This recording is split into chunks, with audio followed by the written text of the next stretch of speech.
Halo teman-teman, berjumpa lagi bersama saya di Abi Official. Kali ini saya ingin grebek rumah yang katanya itu di grup Facebook yang sedang tenar teman-teman.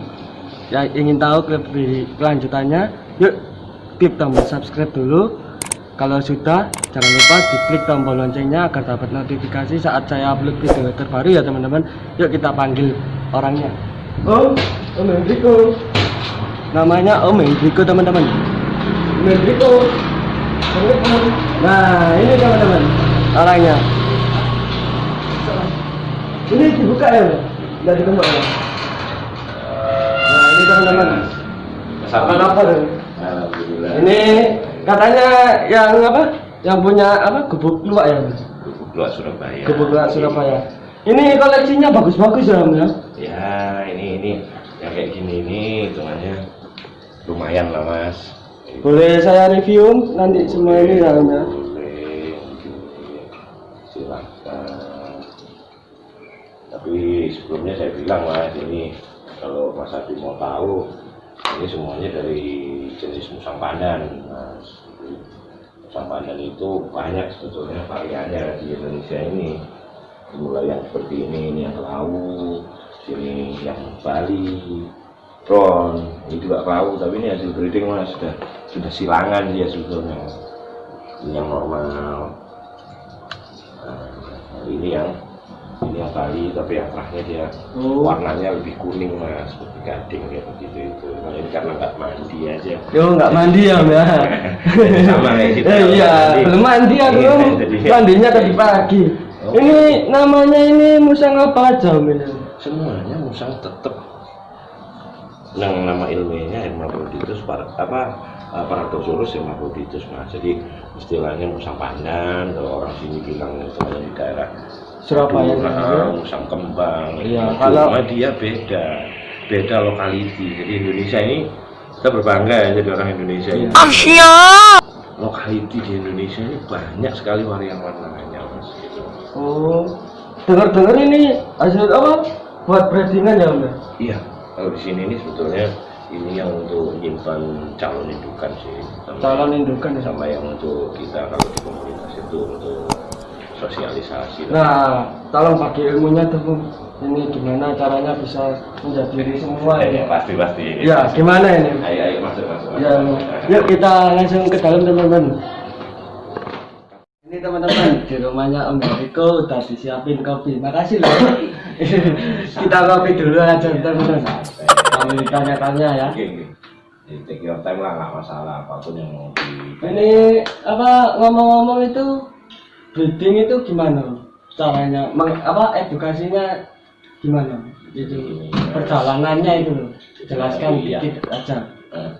Jadi sebetulnya masalah breeding ini sangat bermanfaat ya, maksudnya sangat penting juga untuk kehidupan pengusaha karena selama ini kan kita bisa melihat bahwa kita di regional, di komunitas itu sering melakukan sosialisasi kepada masyarakat. Nyatanya setelah sosialisasi itu dari masyarakat yang disosialisasi itu bertanya gimana jika saya tertarik untuk memelihara musang, biasanya komunitas juga akan mengarahkan kepada siapa yang punya. Nah, siapa yang punya ini tadi mungkin bisa jadi dulu Mas itu ngambilnya dari alam liar atau gimana, tapi dengan ini tadi program breeding musang ini paling enggak kita bisa mengurangi yang ada di alam itu, sehingga yang bertanya itu hanya ingin memelihara dia bisa langsung ke musang breedernya. Untuk penjelasan masalah breedingnya itu sebetulnya sih gampang-gampang susah, tergantung orangnya aja. Kemauan ya. Iya. Tergantung kemauannya. Kalau dia memang hitungannya niat main atau masuk di dunia musang untuk breeding itu nggak susah kok, sama aja seperti melihara sama itu. Ya seperti apa kayak contoh apa usia kelanjutannya gitu. Usia, kalau tentang usia itu gini Mas, usia itu karena kebanyakan musang yang di breeding itu juga di tempat saya sih sebetulnya biasanya kalau untuk betina sih 2 tahun lebih. Betina sama jantan biasanya kita hampir sama 2 tahun lebih. Dan itu saya taruh sini dulu ya, apa-apa. Biasanya dia sudah matang usianya. Jadi kalaupun nanti dia punya anak, dia nggak jarang untuk makan anaknya atau gimana kayak gitu. Saya pakai spesimen yang Usia berapa? 2 tahun. Oh, jadi gini teman-teman. Jadi kata Om Hendriko tadi, kalau usia siapan ya, itu yang jantan apa betina? Sama. Jantan betina itu 2 tahun ya Om, minimal ya. Sebetulnya sih jantan itu 1,5 tahun sudah bisa kalau bodinya dia sudah Jumbo. ya bukan ya bongsor mas. Udah bongsor kan, seperti kalau manusia kan orangnya sudah gede juga itu hanya sudah ambil balik bisa. Sebetulnya itu tinggal caranya kita gimana nih. Jangan kalau saya mengedukasi, saya lebih senang hitungannya pakai umur yang lebih tua, jadi lebih si breeder ini udah nggak perlu bingung lagi. Ya. Terus ini ngomong-ngomong itu gimana sih Om caranya ngawinkan tuh banyak versinya mas. Nah seperti diketahui ini Mas Abi ya, hitungannya di Indonesia ini dari Sabang sampai Merauke sekarang sudah kayak jamur itu breeder itu, dan mereka punya kelebihan masing-masing. Jadi seperti saya menggunakan cara A, bisa jadi nanti temannya Mas Abi yang musang lapar mana mungkin di Merauke sana itu pakainya itu cara B. Nah itu kita tetap menghargai. Jadi gini kalau cara saya mas, saya sedikit beda gitu sama yang lain. Kalau saya menggunakan spesimen yang memang agak dalam mas, jadi tidak mengurangi berusaha untuk tidak mengurangi sifat alaminya dia.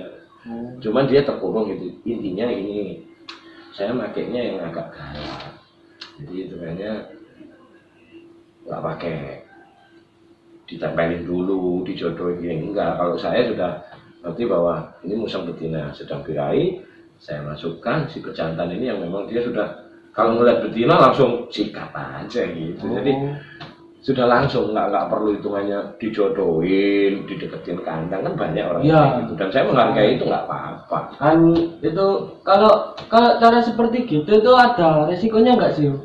Kalau saya cara seperti saya justru berisiko, makanya saya tidak akan terlalu untuk ngumbar, maksudnya edukasi udah masukin aja ya. Kalau saya, kalau orang lain kan belum tentu. Iya, kalau pribadi saya sama di GLS hitungannya.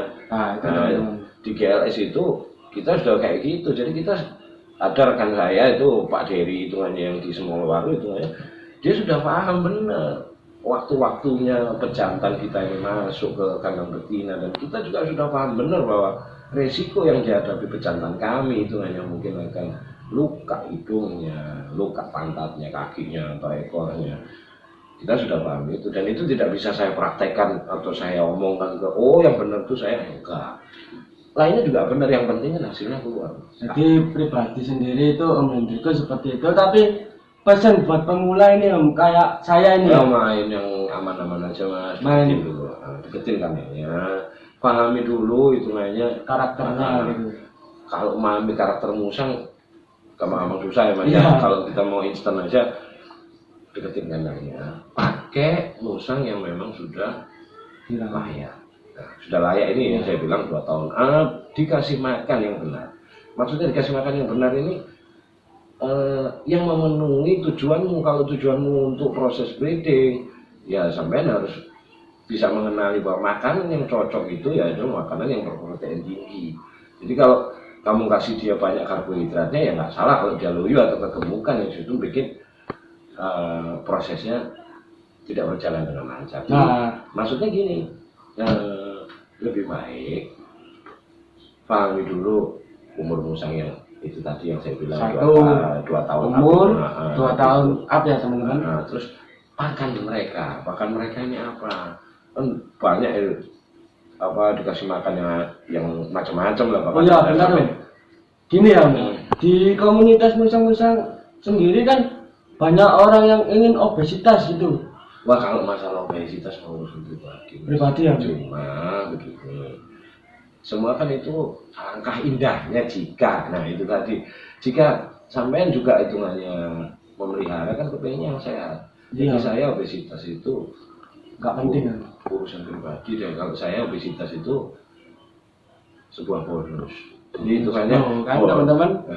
Bonusnya ini bonus ke arah baik apa ke arah jelek, udah gitu aja. Jadi kalau saya lebih senang saya sendiri ya terlalu senang gemuk, jadi musang-musang saya ya kayak gitu, dan mungkin bisa dibilang langsing-langsing lah. Iya. Saya punya tujuan di situ. Iya. Tujuan saya memang kalau musang ini sampai obes, saya kawinkan, saya sendiri yang nanti akan mengalami kesulitan untuk proses itu. Jadi untuk prosesnya, untuk yang namanya kimpoy berkualitas itu, kalau kita pakai musang obes ya akan sulit. Tapi saya di sini tidak mencela atau ngerasani sing mas, orang yang lain yang punya musang obes itu terserah dia, musang-musangnya dia, resiko kan, dia yang nanggung. Kan yang penting itu yang obes itu hanyalah bonus, intinya itu yang.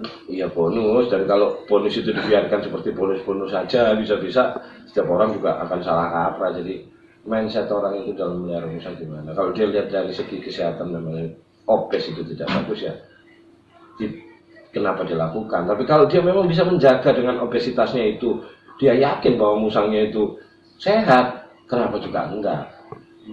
Nggak usah munafik lah mas. Iya. Orang ngelihat hitungannya musang obes itu lucu. Iya. Dari sisi kesehatan dibilang itu tidak sehat. Nah kalau disuruh cari yang kayak gitunya, kita sudah keluar dari topik urusan masing-masing. Dan kita di sini mas breeding. Kalau saya sih breeding untuk obes tidak terlalu cocok. Nah kalau untuk vaksin itu gimana? Vaksin apa perlu untuk musang apa enggak?